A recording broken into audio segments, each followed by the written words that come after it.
This is Healthy Souls with Father Nicholas Lowe, helping you to live a Christ-filled life in today's world. Father Nicholas is the pastor of St. John the Divine Greek Orthodox Church in Jacksonville, Florida. It's good to see all of you in church this morning. I'm so grateful that you've all taken the time to come and worship with us. And to those who are tuning in and watching us virtually, we also are grateful that you're here celebrating our Divine Liturgy together. I want to just begin by thanking all of you for your thoughts and prayers. Many of you know this already, but I was diagnosed along with our pastoral assistant, my wife, as well as my mother-in-law. We're all diagnosed with COVID several weeks ago, and so for that reason, we have not been in church. We've been quarantining, and thank God we all have 2 double negatives, so hopefully double negatives mean that we are all clear and ready to go. But we want to thank you all for your thoughts and your prayers. We encourage you all, as we've been talking about this, just make sure that you're doing your due diligence to take care of the people that are always around you, especially during this time, during this COVID virus. I also want to let all of you know about the fact that in several weeks from now, we are going to have on our internet radio show, Healthy Minds, Healthy Souls, we are going to have, truly an honor for us to have him on our show, is Dr. Gary Chapman, who is the author of The 5 Love Languages, a New York Times best-selling book for several decades now, who's going to be our speaker on that, and he's going to be talking about obviously how to strengthen our marriages and our families. So I encourage you at the end of August, we'll give you all the details about that. And finally, if you found this message that you're going to hear, if you find it beneficial, do us a favor, especially if you're watching Facebook, just simply click on share. Share it with our friends, share it with your family. We want to fill this world with some joy and happiness. God knows that we need a world that has a more joy and gladness going on. But today I want to give you some encouragement. And I want to talk to you today about greatness. The definition of the word greatness is someone who possesses a position of power, of influence, of distinction. I don't know about you, but I think we're living more and more in a world that's constantly telling us what greatness should look like. In the fields of entertainment, we hear that greatness should look like a person who has a certain body style, or has a certain number of followers following them, or has a certain number of friends that are always around them. In the field of politics, we look at the greatness is considered as someone who can get things done.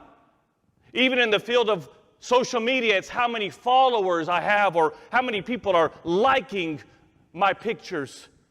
We are living more and more in a world that's telling you and me what greatness should look like.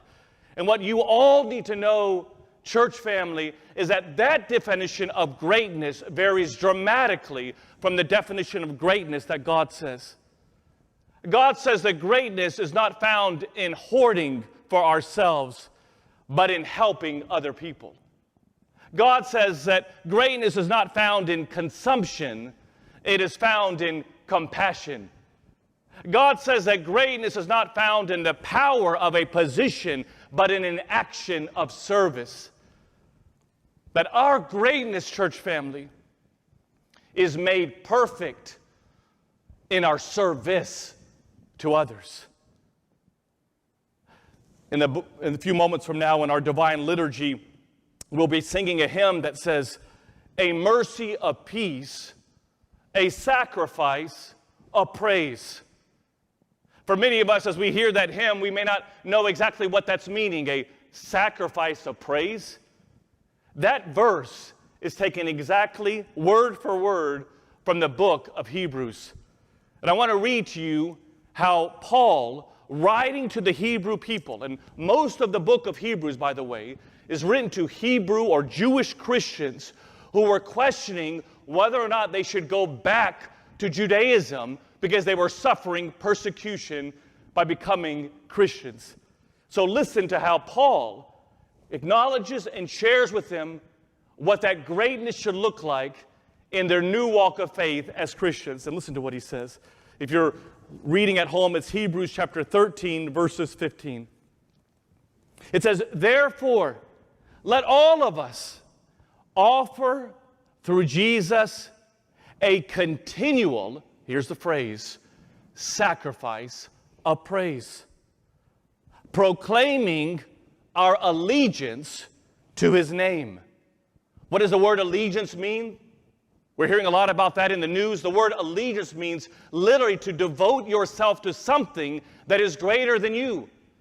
So this sacrifice of praise that he's talking about is that he's saying, if you are calling yourself a Christian, and I'm calling myself a Christian, that it can't simply be just simply a relationship that I have with him directly only, as we may oftentimes hear from people, that relationship with God is contingent upon this sacrifice of praise, this allegiance to God, and then he tells you what that sacrifice looks like. And listen to this. And don't forget to do good and to share with those who are in need. Church family, if you're wondering what greatness looks like, it's not in what you're seeing on the news. It's not in what you're seeing on social media. It is not what you're seeing in the entertainment world. Our greatness is made perfect in our service to one another. So if God was with us right now, as he is, what would he tell you and me about what greatness should look like? There's three things that I think are the ways that I think he'd tell all of us. I think he'd say, hey, Saint on the Divine, greatness looks like this. Number one, greatness chooses service over status. Service over status. I was talking to a friend of mine who's a pastor of a church, not part of the Orthodox Church, but a pastor of a church, a very good friend of mine, someone that I love and care about greatly. And I was telling him about how our church has been dealing with the COVID virus, and I was telling him that we are always cleaning and making sure that the church is always cleaned. And I said that several weeks ago I was out there and I was mopping the floor in the church hall. And I don't say that just so that you know that. I'm just simply saying what I was telling him. And he said, oh, Nick, you were out there mopping the floor? He goes, let the janitor do that. You're not supposed to be mopping the floor. And I thought to myself, here we are living in a world where our status sometimes will not allow us to do service. Jesus Christ was on a 6-inch table sitting on a floor at the Last Supper. He got up off that floor and washed the disciples' feet, every one of them, including Judas. Talk about putting service over his status as the Son of God. And so should we. So should we. The Book of Philippians, a great book for all of us to continuously read, especially in these trying times, says that always put other people over yourself. Could you imagine if we were sharing that on the news every day? Put other people over yourself.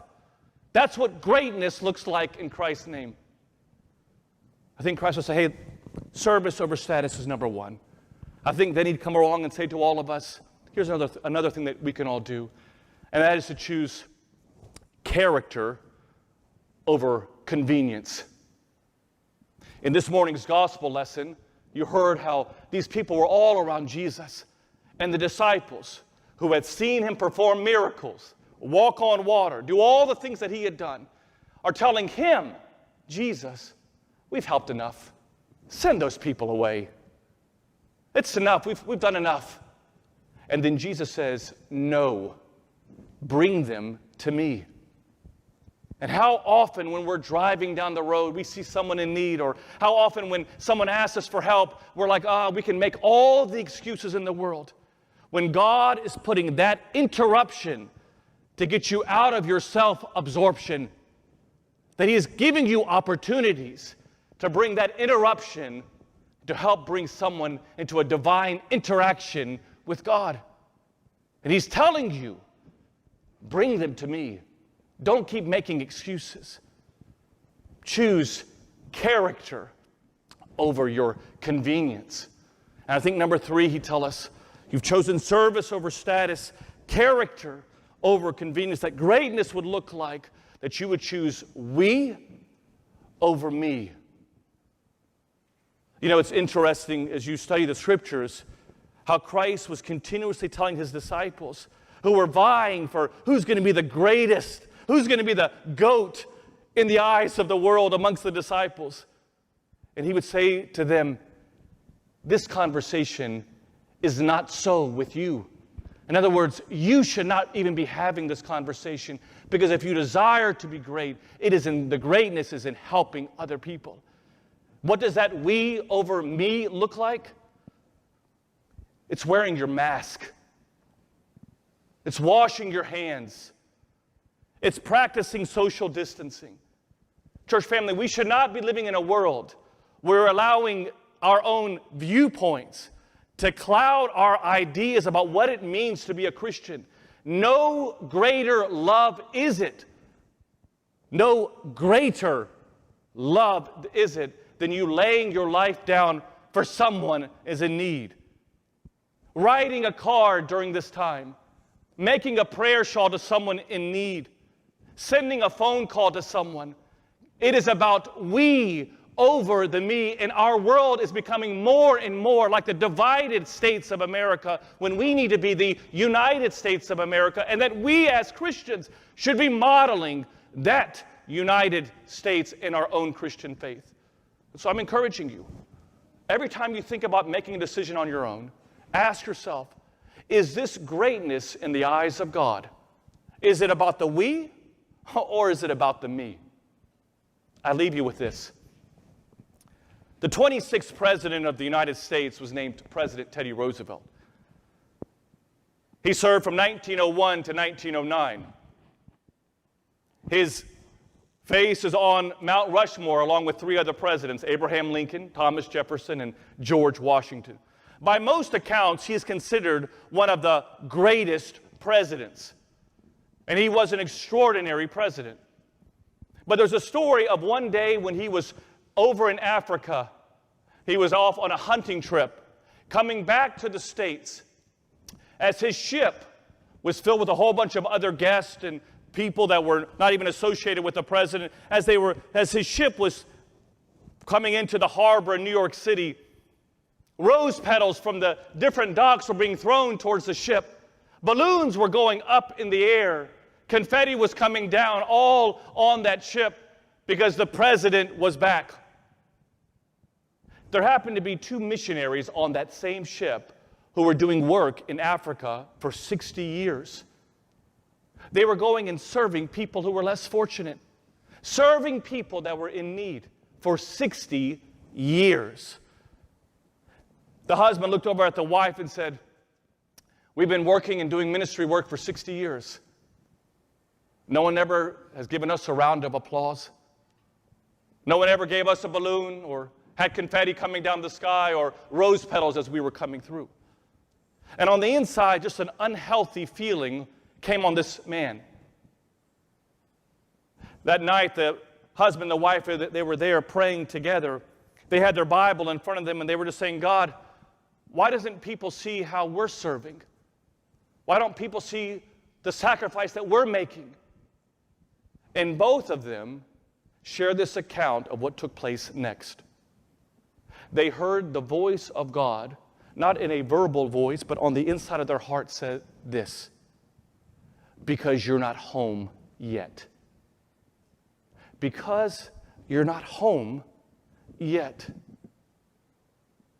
Friends, we may not get the acknowledgement that we think we deserve on this earth when we serve, but that greatness will come through.